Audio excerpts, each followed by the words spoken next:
नमस्कार विद्यार्थियों, स्वागत है आप सभी का एक बार फिर से अपनी इस ऑनलाइन क्लास में।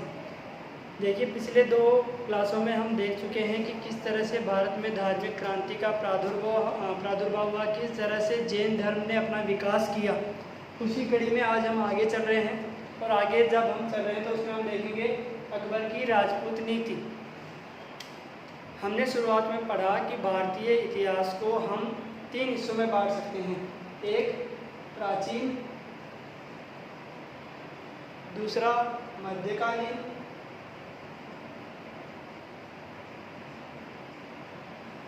और तीसरा है आधुनिक। तो हमने पिछले जो 2 बिंदु देखे, भारतवर्ष में धार्मिक क्रांति और जैन धर्म, उन दोनों बिंदुओं को तो हमने पढ़ा प्राचीन भारत के इतिहास से। और अब जो हम देख रहे हैं वो होगा मध्यकालीन इतिहास से। तो मध्यकालीन इतिहास से जब हम पढ़ेंगे तो वहाँ पर मुगल काल का एक बड़ा स्वरूप सामने आता है, यानी मुगल काल सबसे ज़्यादा देखने को मिलता है। मध्यकालीन इतिहास में जब हम देखेंगे तो वहाँ पर सबसे ज़्यादा जो इतिहास है वो किसका है? मुगलों का। और मुगलों का जो इतिहास है उसमें मुगल वंश की स्थापना करने वाले कौन? बाबर, जिसको हम मंगोल शब्द से मुगल का विकृत स्वरूप मान सकते हैं। यानी बाबर जो कि एक मंगोल था, उसी को हमने क्या कहा? मुगल। और बाबर ने ही यहाँ भारतवर्ष में किसकी स्थापना की? मुगल वंश की स्थापना की। तो जब हम बाबर के बारे में पढ़ते हैं तो हमने देखा कि बाबर विदेश से यहाँ पर आया, उसने कई युद्ध लड़े, उनमें जीत दर्ज की। अपनी दूरदर्शिता के कारण बाबर अपना साम्राज्य स्थापित करने में सफल भी रहा। बाबर ने कई बड़े युद्ध जीते भी और कई राजाओं का सहयोग भी लिया। ये चीज़ें हम बाबर के बारे में देखते हैं। उसके बाद हम देखते हैं हुमायूं को। हुमायूं के बारे में कहा जाता है कि हुमायूं का जीवन गिरते पड़ते बीता और अंत में मृत्यु भी उसकी गिरने की वजह से हुई। यानी लाइब्रेरी, उसका जो पुस्तकालय था, उसकी सीढ़ियों से गिरने के कारण हुमायूं की मौत हुई। तो ऐसा हुमायूं के बारे में कहा जाता है। तो इस बात के आधार पर, यानी इस कथन के आधार पर हम ये समझ सकते हैं कि हुमायूं जो है, हुमायूं ने अपने साम्राज्य विस्तार की नीति के लिए कुछ भी नहीं किया। या ऐसा मान लीजिए कि परिस्थितियाँ ऐसी थी, उसकी किस्मत कुछ ऐसी थी कि वो गिरते पड़ते ही जिया। आज यहाँ कल वहाँ भागते फिरते ही उसने अपना जीवन व्यतीत किया। और उसी का पुत्र है अकबर, जो मुगल वंश में एक अलग स्थान रखता है। यानी अकबर सबसे प्रतापी सम्राट कहा जा सकता है, सबसे प्रतापी शासक कहा जा सकता है मुगल वंश का, जिसको हम अकबर महान के नाम से भी जानते हैं। वैसे तो इतिहासकार या जब विवाद उत्पन्न होते हैं तो ऐसा कहा जाता है कि अकबर को महान क्यों कहा जा रहा है, लेकिन फिर भी उसने कुछ कार्य ऐसे किए, उसने बहुत से कार्य ऐसे किए। यानी उसने जीरो से शुरू किया और अपने साम्राज्य को कहाँ तक लेकर के गया वो हम सब इतिहास में देखते हैं। तो हम इसी वजह से अकबर को महान कह भी सकते हैं। अब अकबर महान जो था, उसकी कुछ नीतियाँ थी। उन नीतियों में प्रमुख नीति है राजपूत नीति। राजपूत नीति को मैं प्रमुख क्यों कह रहा हूँ? क्योंकि राजपूतों के सहारे के कारण ही अकबर जो है वो अपने साम्राज्य को विस्तारित करने में, अपने साम्राज्य का विस्तार करने में सफल हो पाए। अकबर अगर अपने आप में इतना सामर्थ्यवान था कि वो अपना साम्राज्य विस्तार कर सकता था, फिर भी उसने अगर राजपूतों का सहयोग लिया तो उसके पीछे कुछ तो कारण रहे होंगे। और उन कारणों में ही कुछ कारण मैंने यहाँ पर लिखे हैं, जो कारण हम विस्तार से भी देखेंगे। और उन कारणों का ही स्वरूप या उन कारणों में, यानी उन कारणों को लागू, उन कारणों के पीछे जो परिणाम थे, उन परिणामों और कारणों के बीच तालमेल बनाने का काम जो था, उसने जो काम किया, जैसे मान लीजिए कि साम्राज्य का स्थायित्व था, तो उस स्थायित्व के लिए उसने क्या स्वरूप अपनाया, वो ये है। अगर उसके मौलिक कारण थे तो उन मौलिक कारणों के पीछे क्या स्वरूप थे, उनके पीछे क्या कारण थे, वो ये हैं। यानी हम ऐसा कह सकते हैं कि अकबर जो था वो मुगल वंश का एक प्रतापी शासक था, कोई दो राय नहीं है। लेकिन उसकी जो राजपूत नीति थी वो सबसे ज़्यादा प्रभावशाली थी उसका साम्राज्य विस्तार करने में। और उस राजपूत नीति को अपनाने के पीछे जो कारण है, उन सब कारणों में सबसे पहला कारण है साम्राज्य का स्थायित्व। जैसा हमने देखा कि हुमायूं अकबर के लिए कुछ नहीं छोड़ के गया था, बिखरा हुआ साम्राज्य छोड़ के गया था, कुछ किसी के अधीन है, कुछ किसी के यानी कहीं हुमायूं ने अगर साम्राज्य स्थापित किया भी तो उसको वापस उस राजा ने प्राप्त कर लिया जो पहले से उसके हाथ में था। तो साम्राज्य का अस्तित्व मतलब अकबर जो है वो अपने साम्राज्य को स्थायी बनाना चाहता था। उसका उद्देश्य ये था कि मेरा जो साम्राज्य है, अकबर का जो साम्राज्य है वो स्थायी रहे। ऐसा ना हो कि मेरी मृत्यु के बाद या 2 साल 4 साल बाद मेरा साम्राज्य बिखर जाए। आपने देखा होगा कि अकबर जब बाल्यकाल में था उसी समय हुमायूं की मृत्यु हो गई थी और उसके बाद उसका एक संरक्षक था जिसका नाम था बैरम खां। इस बैरम खां के संरक्षण में अकबर ने अपना जीवन शुरू किया और इस बैरम खां ने ही उसको संपूर्ण शिक्षा दीक्षा दी, साम्राज्य चलाने की, युद्ध नीति की, सभी तरह की। तो इसके साथ रह करके अकबर ने जो कुछ सीखा उसके परिणाम के आधार पर उसने क्या पाया कि साम्राज्य का अस्तित्व सबसे ज़्यादा ज़रूरी है। पर ये चीज़ उसने क्यों देखी? क्योंकि एक अकबर जो है वो क्या था, दूरदर्शी सम्राट।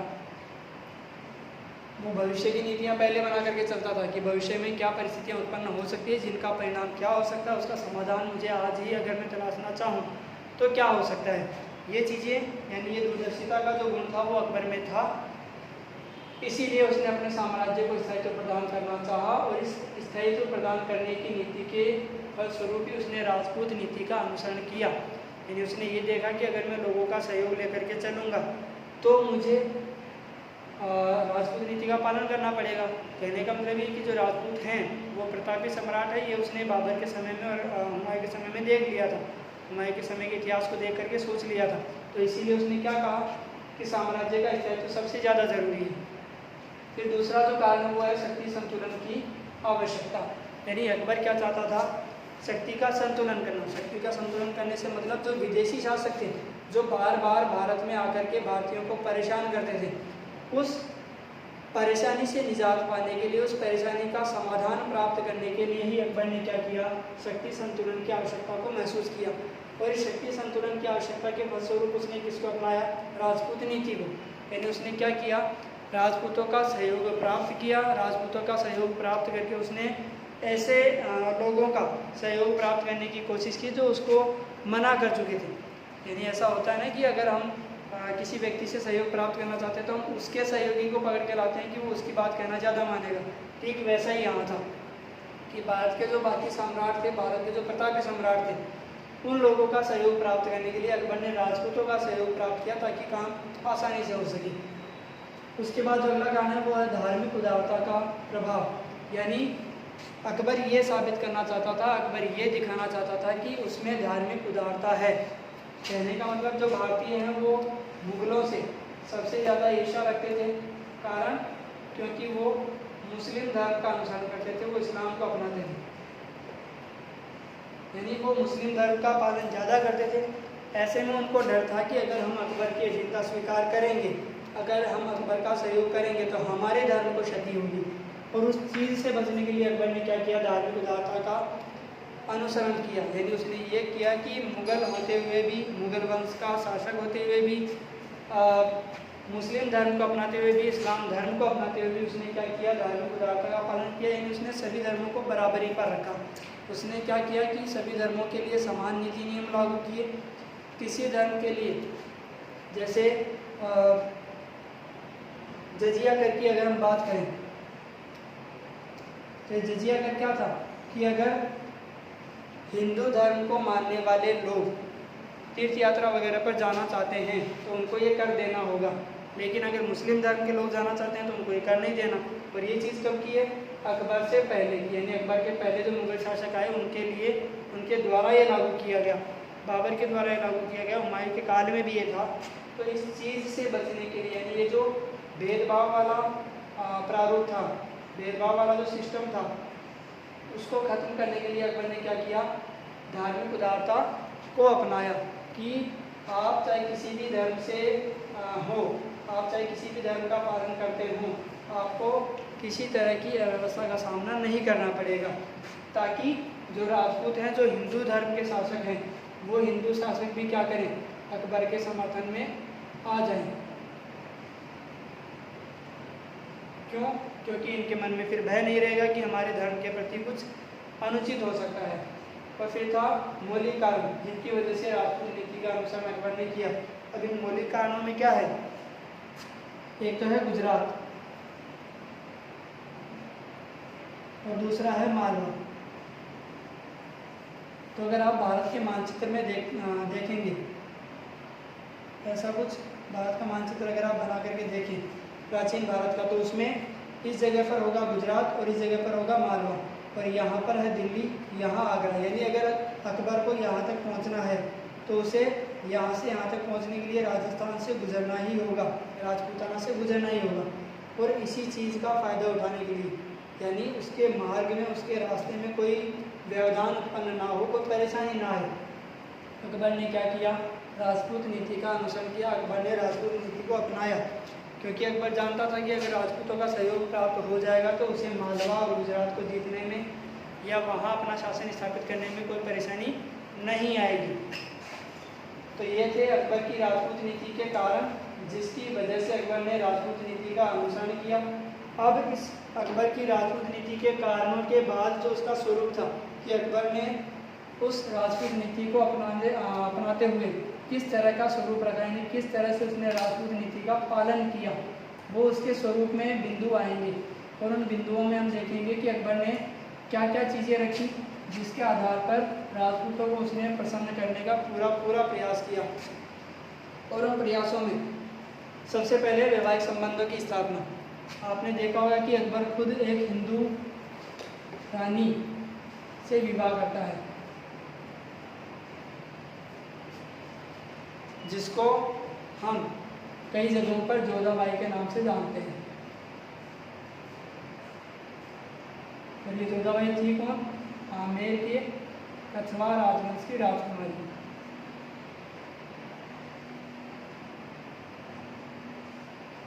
तो आमेर के जो कछवाह हैं, उन कछवाहों के, आमेर के कछवाहों की राजकुमारी कौन, जोधाबाई।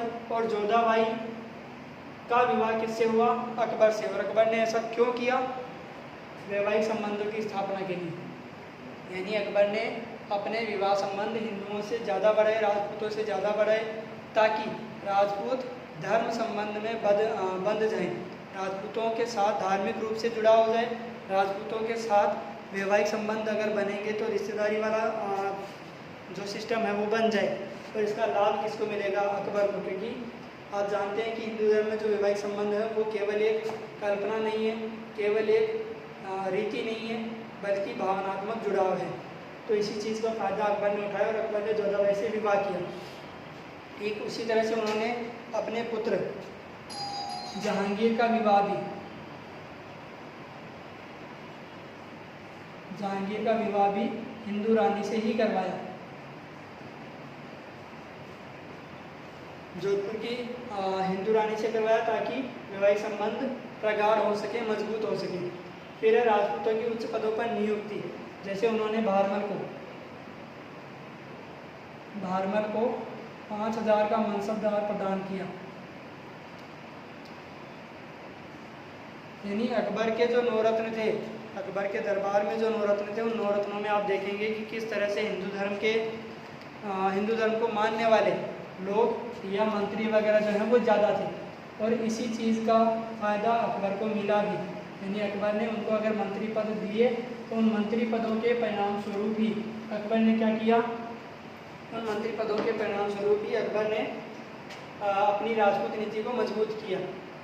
राजपूतों की उच्च पदों पर नियुक्ति, जैसे वहाँ पर आप भारमल को देखते हैं, मानसिक को देखते हैं, टोडरमल को देखते हैं, तानसेन को देखते हैं, वो सारे कौन हैं, हिंदू राजा हैं। और उन्हीं हिंदू राजाओं की अकबर के जो नवरत्न थे उनमें गिनती भी होती थी। तो इन नवरत्नों में भी अकबर ने राजपूतों को रखा ताकि राजपूत उच्च पद पा करके प्रसन्न रहें, खुश रहें। अकबर इस चीज़ को जानता था कि राजपूतों को प्रसन्न रखने का तरीका क्या है, उनको किस तरह से प्रसन्न रखा जा सकता है। फिर है धार्मिक स्वतंत्रता। यानी अकबर ने अपनी राजपूत नीति का पालन करने के लिए क्या किया, धार्मिक स्वतंत्रता प्रदान की। जैसे हमने पीछे देखा कि जजिया कर को उसने खत्म कर दिया, ठीक वैसा ही यहाँ पर है। हम इतिहास में पढ़ते हैं कि उसने अपनी रानी जोधाबाई के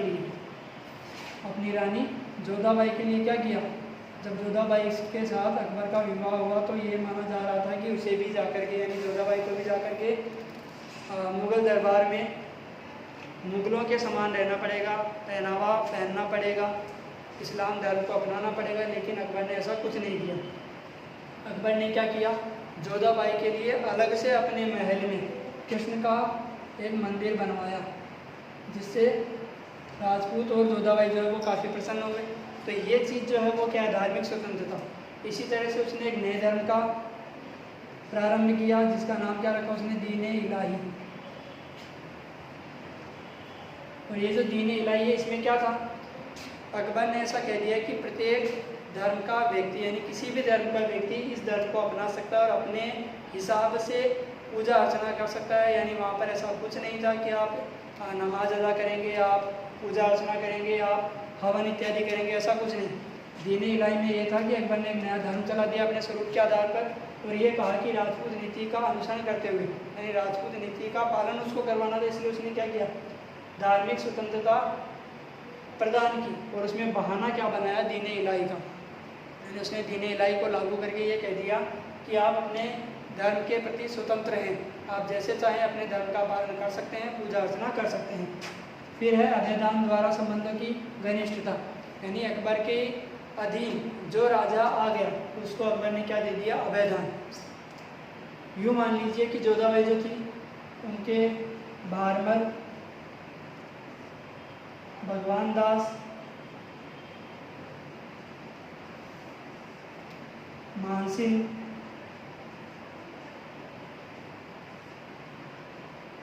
अमर सिंह